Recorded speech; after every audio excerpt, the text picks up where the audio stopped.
Good afternoon. You are watching another episode of the program Azerbaijan and the World. Today, our guest is American political scientist Jason Epstein. Good morning and welcome to our program. We would like to hear your opinion on two important questions. What significance does Azerbaijan have for the United States in terms of regional security in the South Caucasus? Thank you for the question. The Trump administration greatly values Azerbaijan as a pro-Western bulwark and very important partner in keeping the region reasonably safe from destructive influences, particularly to the north and to the south.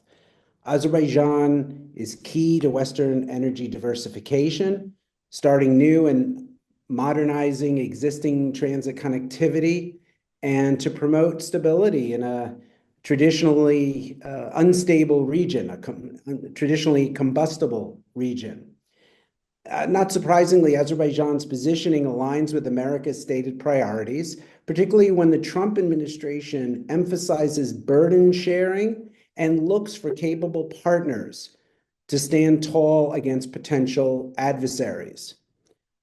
Another sign of the importance of Azerbaijan took place in Davos several days ago. President Trump took time out to meet with President Aliyev. He had invited President Aliyev and Prime Minister Pashinyan to join the newly created Board of Peace, and both leaders gladly accepted. And so that's also a step in the right direction. More work needs to be done, to be sure. More work still needs to be done. My friend Elon Berman of the American Foreign Policy Council points out the Trump administration's national security strategy, which was released at the end of last year, curiously didn't comment on U.S. interests in the Caucasus and Central Asia. Perhaps that's why Section 907 of the Freedom Support Act of 1992, a long-time bilateral irritant which substantively limits U.S. assistance to Azerbaijan, has never been repealed, only waived every year by successive presidents.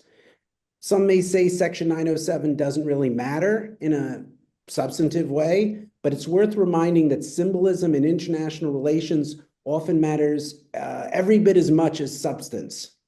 It's past time for Washington to more openly signal that we are in a new era, one with so much promise for those willing to invest in the peoples of the region. How do you assess the recent visit of Armenian Foreign Minister to Washington within the framework of TRIP project? And what changes in the region do you think may follow this visit? So you're referring to Armenian Foreign Minister Mirzoyan's visit to Washington, which appeared to go quite well. Secretary of State Rubio seemed quite pleased. It would be, if so, it would be another step in the right direction and shows the momentum from the August trilateral summit between Prime Minister Pashinyan, President Aliyev, and President Trump hasn't lost any steam. These meetings, of course, are closely watched in many capital cities around the world, and success will go a long way toward advancing peace and prosperity in the region.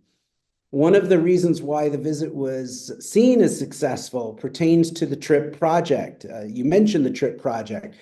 The foreign minister's visit resulted in the formation of the TRIP Development Company.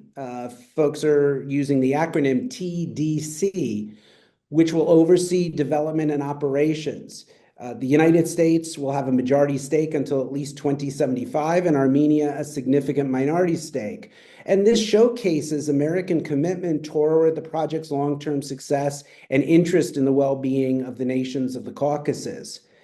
Yerevan says it will begin construction mid-year. The initial focus will be on a railway, and I'm sure Azerbaijanis know that Baku has been building roads right up to its borders with Armenia and upgrading existing railways.